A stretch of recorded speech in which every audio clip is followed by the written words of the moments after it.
देवउठनी एकादशी है। संपूर्ण भारत की भूमि पर, संपूर्ण विश्व में आज भगवान कृष्ण, शालिग्राम जी भगवान और तुलसा मैया का मंगल विवाह हो रहा है। संपूर्ण विश्व में, पूरी भारत की भूमि पर पूरे सनातनी भाई बहन आज शालिग्राम जी के साथ में, लड्डू गोपाल जी के साथ में, भगवान नारायण के साथ में तुलसी जी का मंगल विवाह करेंगे। हम भी चाहते हैं कि आप भी मंगल विवाह करें, पर निवेदन है आप भी भीष्म पितामह जैसे आज भगवान से कह देना, भोलेनाथ मैं भी अपनी बुद्धि रूपी बेटी को तुझे समर्पित कर रहा हूँ। एक कर्म गति के कारण तू लूट बैठी, इतनी अच्छी थी, इतनी बढ़िया थी, पर केवल तेरे ललाट पर जो लिखा हुआ था कर्म की गति का खेल लिखा हुआ था, उसने तुझे अच्छे से बुरा बना दिया। मेरा निवेदन भीकन गांव की इस पावन धरा से, घर घर में चल रही सुमहापुराण से, आस्था चैनल फेसबुक पे सुन रहे सारी बहू बेटियां और माताओं से कि न सास बुरी होती है न बहू बुरी होती है। सास नहीं चाहती कि मैं कोई अपशब्द बोलूं, बहू भी नहीं चाहती कि कोई अपशब्द बोलूं, पर ललाट पर जब कर्म गति उल्टी पड़ती है तो अपने आप जिह्वा से अपशब्द निकल ही देती है। यह कर्म गति। अब ऐसे समय पर क्या करोगे आप?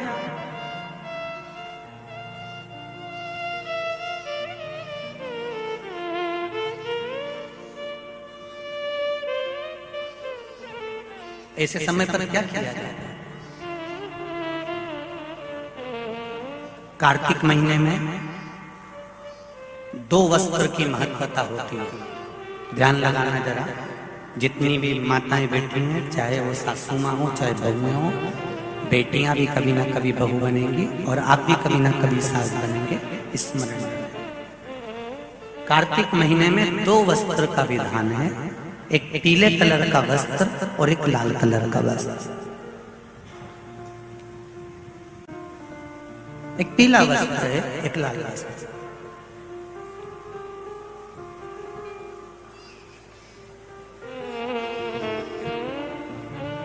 आज देवउठनी एकादशी है। ऐसी कोई माता नहीं होगी जो अपने घर में तुलसी जी का पूजन नहीं करे।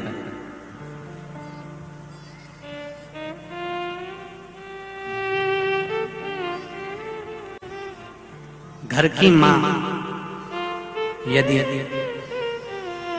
आज देवउठनी एकादशी के दिन लाल वस्त्र, बैकुंठ, वैसे तो पचवीगन का महत्व बताया गया है स्कंद पुराण में, जो 5 दिन पीछे के होते हैं।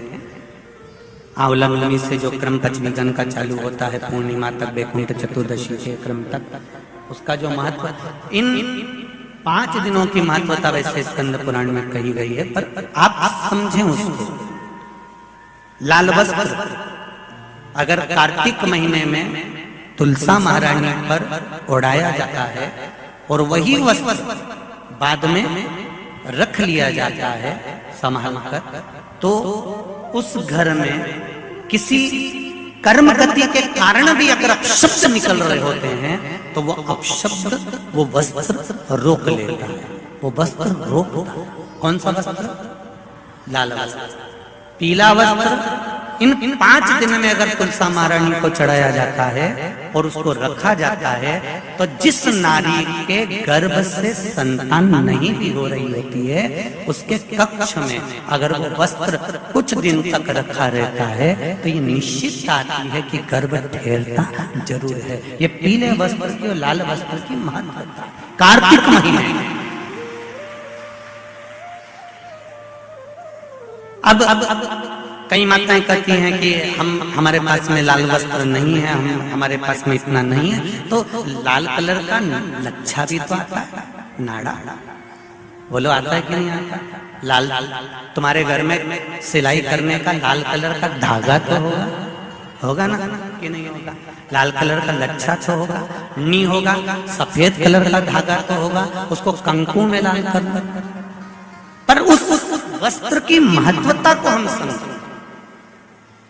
जैसे बांस की पिटारी में, ये तो तुम लोगों की परिभाषा है। आजकल की माताएं तो सुहाग का सामान प्लास्टिक की टोकरी में रख कर देती है, पर हमारे यहाँ नहीं लिखा कि प्लास्टिक की डलिया में सुहाग की सामग्री दो। हमारे यहाँ कहा कि जो वंश बढ़ावे, जो वंशकार होते हैं ना, बांस बनाने वाले होते हैं, वंशकार होते हैं, इनको तो तुम्हें रोज धन्यवाद देना चाहिए। जो बांस का टोकरी बनाते हैं, सुपड़ा बनाते हैं, बांस का सामान बनाते हैं। आज भी विवाह में हमारे यहाँ मंडप भी बांस का होता है, सुपड़ा भी बांस का, डलिया भी बांस की। सबसे पहले खलमट्टी अगर आती